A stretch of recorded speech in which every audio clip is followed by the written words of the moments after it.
Okay, so hello. In preparation for 1.3, I have been trying to perfectly balance the factory, triangulating on the optimal way to produce products.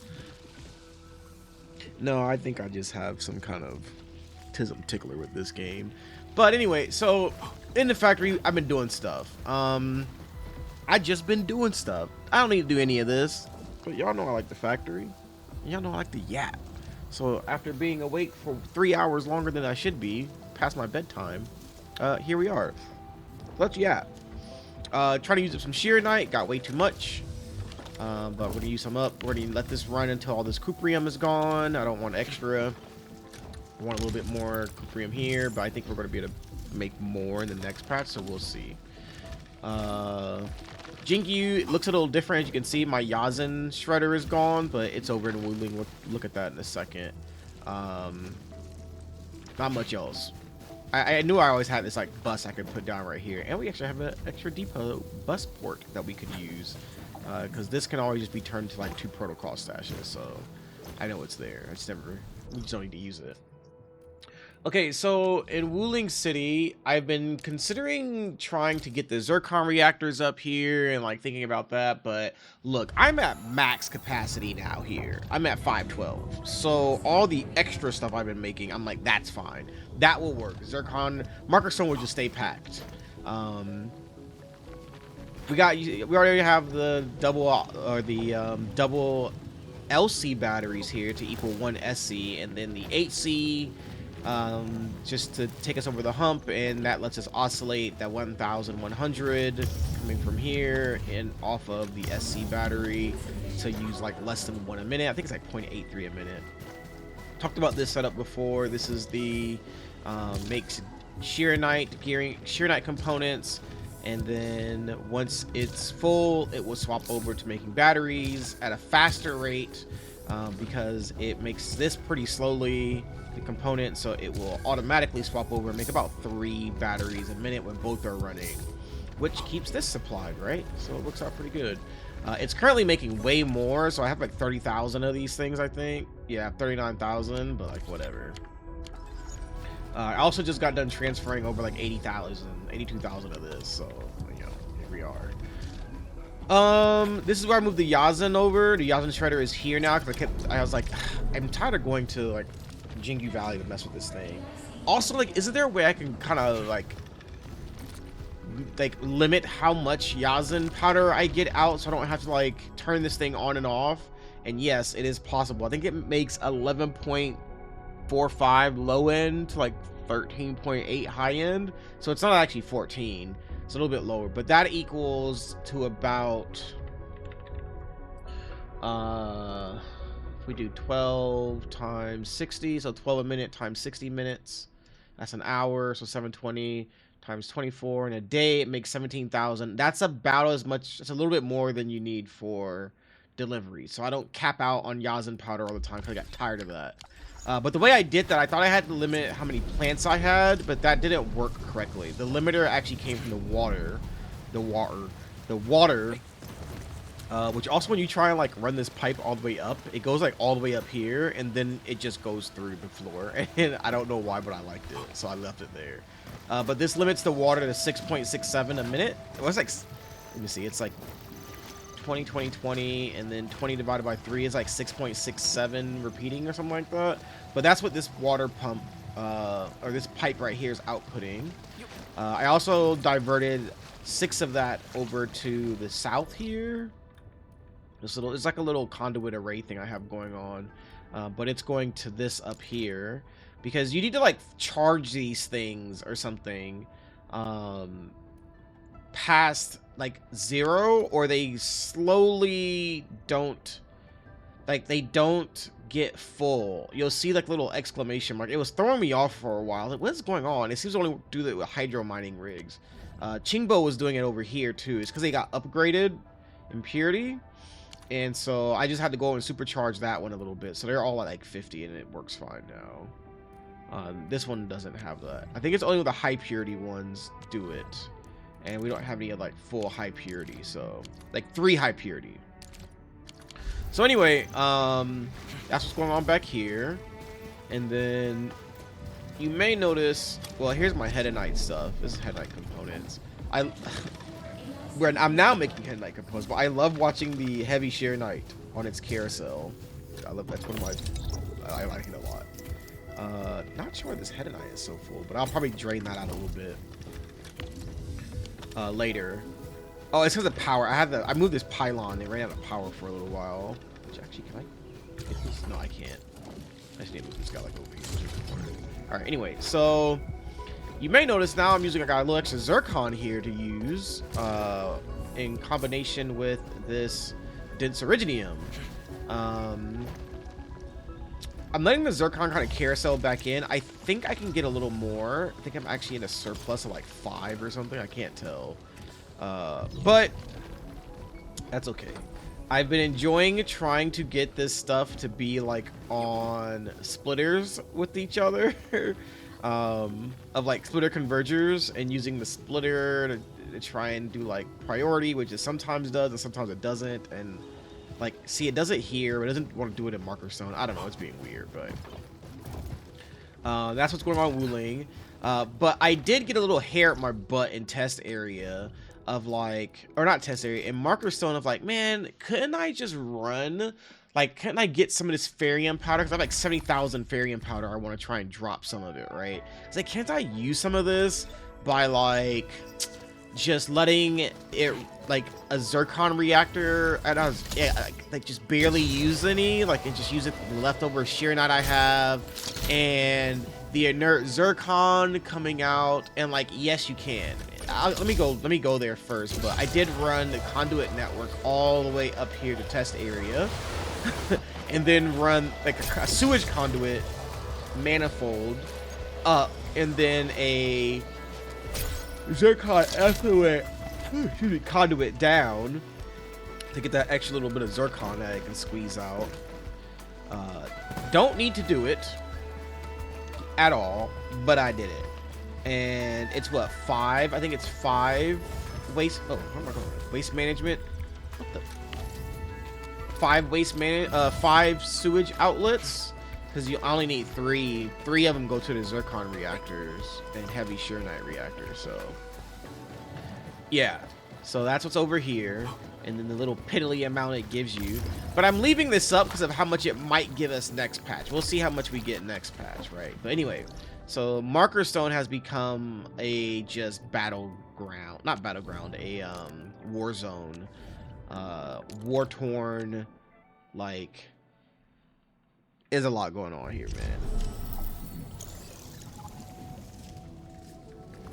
man. So kept the shredders, but now the waste, all that is turned off because I ran that up north. I should delete it, but I got the long pipes are back. The 5 pipe, the 6 pipe. I barely have one little nugget, a little elbow of 7 pipe.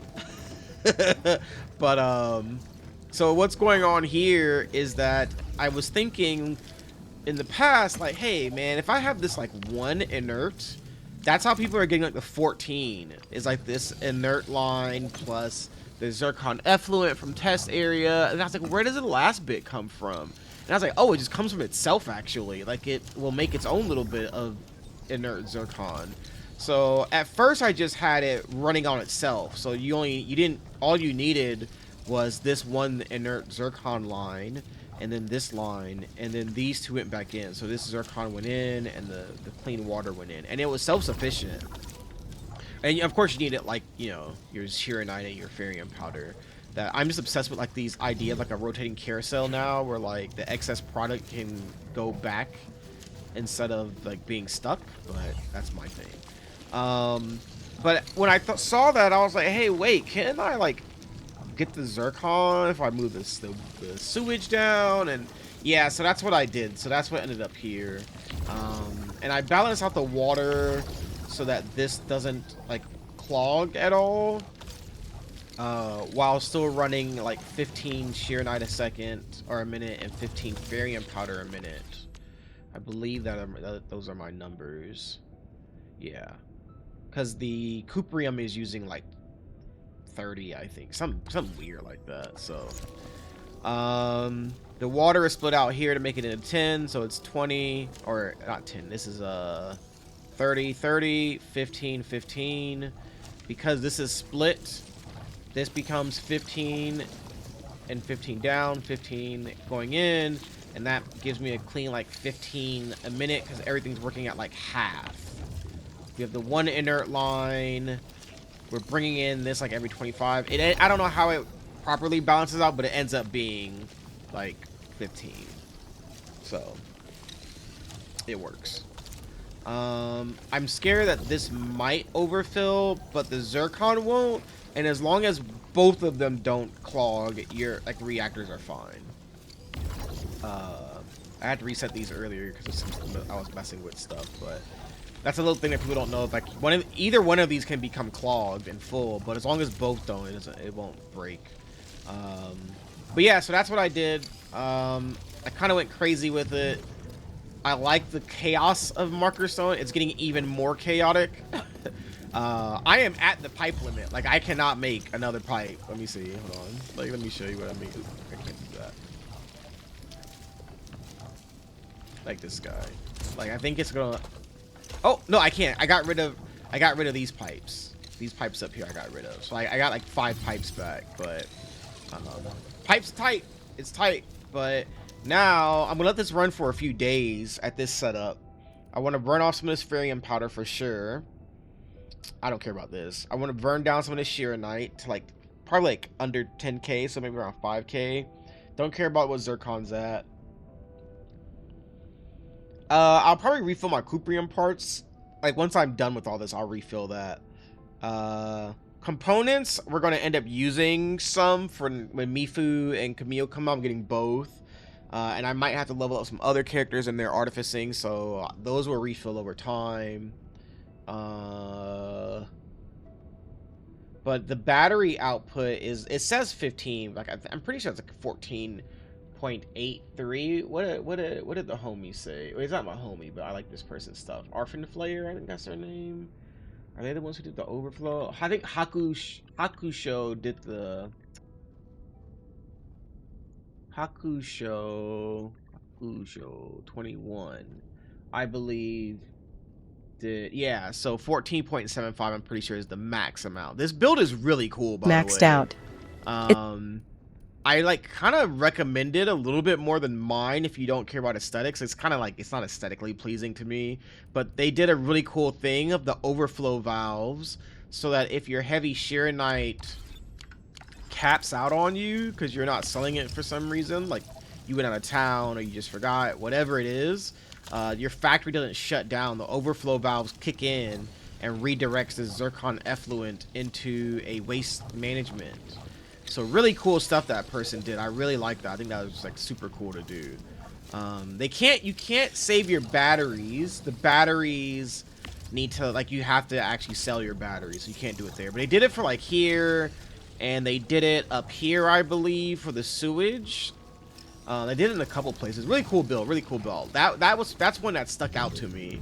And I've been thinking about doing like, not a magazine, but like, I kind of want to do a document that like per patch it gets updated, right? So maybe every tab, like my document, I've been doing it per tab like this, right? So every time I update it, I change it, I get a new tab.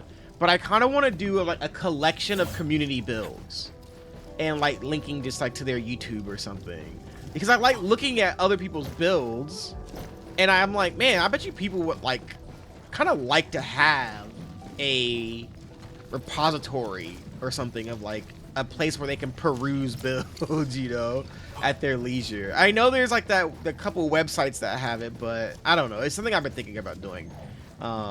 And like maybe doing like some reviews. If you listen to me yap, one of the factory yaps, I talked about like different kinds of builds, and I was talking about like, oh, there's like modular builds, there's, excuse me, like my build is a decentralized build, and then there's like hyper compact builds. But I realized midway through that video that like, oh, that part, like, that's not necessarily true. That's not the type of build it is. Like, yes, it is a feature of the build, but that's more of like well, not a feature, but it's more like a characteristic. So one might be more modular, like fully modular, but it could still be compact. So I thought about like, oh man, it'd be cool to have like a rating system. Like, so not rating, I mean, aesthetics is like subjective and stuff, right? I mean, it's all subjective. What the hell? I'm stuck. But having like rating people's builds of like, oh, the compactness on a scale of 1 through 10, how aesthetically pleasing is it on a scale of 1 through 10, how symmetrical is it, right? How compact, how modular, how decentralized or centralized, right? And some of them will have to be a scale. Like, you can't really say something's 1 through 10 of good or bad, I guess, of centralized, decentralized.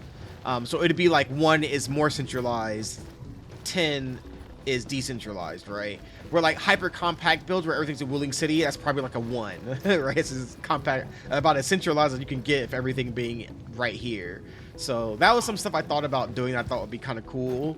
And then maybe like secret tech scores, like if you're using the overflow valves or like this auto switching thing and stuff like that, right? Would be kind of cool to see and rate. So I might do that in the future, but I really like the factory in this game. I did not think I would like this much. I tried to play Satisfactory, but that game's kind of exhausting. So I just keep messing with this over and over and over and over and over and over, and here we are. So anyway, I'm going to bed because it's way past my bedtime. Hope you enjoyed the yap. Good night.